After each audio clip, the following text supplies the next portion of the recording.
Right now, Pittsburgh's best sports show is about to begin. Call us or tweet us.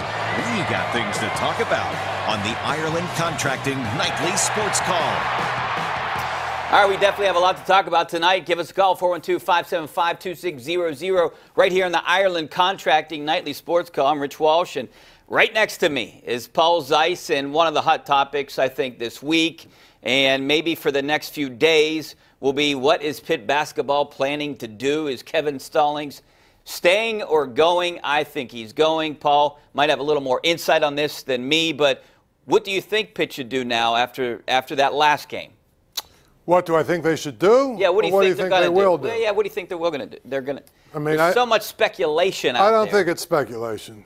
I mean, I think Heather made it really clear when she was on the Fan this week or last week. Look, she's had 4 opportunities that I can think of where someone's asked her the question or she's issued a statement. Number one, in her statement, she never mentions Kevin Stallings by name. Did you happen to notice that? Yes. Never mentions him by name, okay? Every one of her statements, it's been, well, we've got to reevaluate, blah, blah, blah, and all this other stuff. We're talking about a coach that's, embattled coach that's fighting for his job or whatever. And, one of the last home games of the year, she's at a banquet somewhere, right? Doesn't even make an appearance at the game to support the coach or whatever. And then she's on the radio and has an opportunity to say, you know what, Kevin's our guy. We believe in what he's doing. We feel like there's some things we can do to support him and make, blah, blah, blah, whatever. She don't even say that. Yeah. She basically says, well, we're going to evaluate it next week after, the last game.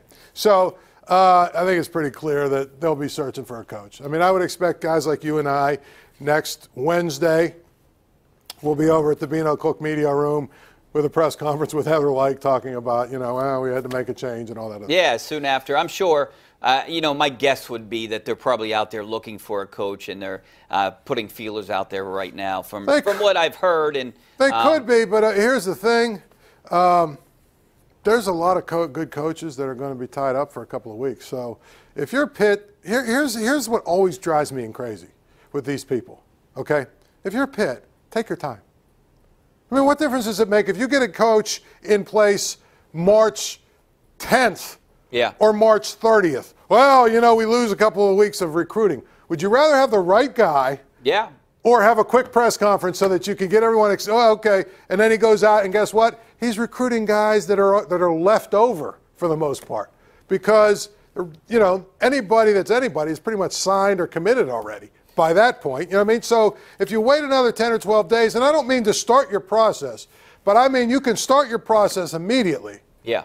But if your Pitt cannot screw this up, you have got to get the right guy. And we've seen this already, and you might see more of it depending what happens with his FBI scandal, cheating, whatever's going on, players decommitting. So there might be available players out there that have already committed to a school that might be available now. And coaches get fired. Coach, I mean, stuff like that. But you understand what I'm saying. No, I definitely understand what you're saying. To me, this thing where, we need to get a guy right away because it's your first recruiting class anyway.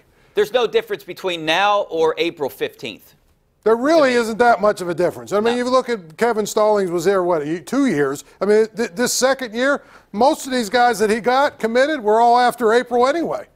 Do you know what I mean? So he had a whole year to work on them, and he's still, So my point is, your first class, the most important thing is getting the right guy. And Pitt is really, with some of these coaching searches, the way that they've done it and the way that they've pulled it off, they've really made it hard on themselves to come up with the right guy. Yeah, and Kevin Stallings I didn't think he was welcome from the press conference. No, he never had never had a honeymoon. Never had a honeymoon, never really had a chance. And you know what? It's a shame because it's really not fair what's happened to him. But by the same token, if you're Pitt, you've got to look at the arena, who's not. I mean, if it was me, I actually would give him 2 more years. I honestly would. But would you really? Yeah, absolutely. I think that's your quickest way back to respectability.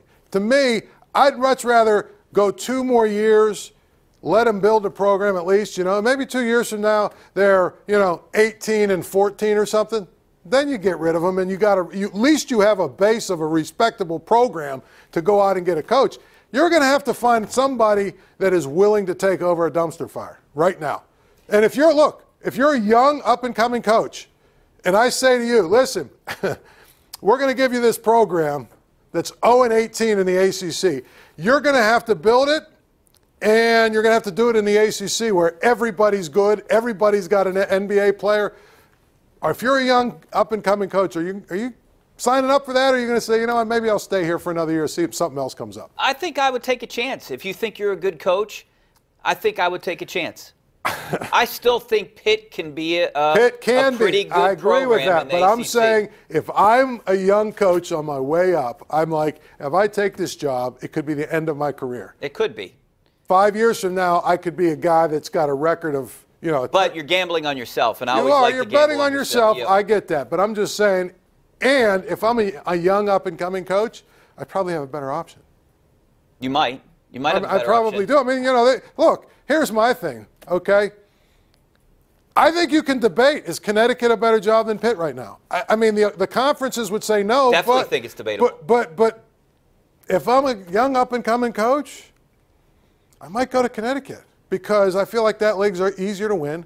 I feel like at the very least that league is easier to get from the bottom to the top question. 3 or 4. You know what I mean? And at that point, you know, now all of a sudden you're in the top 3 or 4. You got Cincinnati at the top. You know, there's a couple schools like that, SMU, you know, Houston or whatever. But those are the schools you got to get to beat. That's not North Carolina. That's not. And you're at Connecticut. You still got a brand name. I know you're an American, but you're at Connecticut. You can go recruit in New York City. You got a brand name. So I know people have had that debate this week. I actually think Connecticut might be a better job. I don't disagree with you there. Also, some of these things, this FBI scandal might muddy the waters a little bit, and we'll talk a little bit about that coming up after the break, and also your phone calls and your tweets. So give us a call. 412-575-2600 is their number. Back in a couple minutes.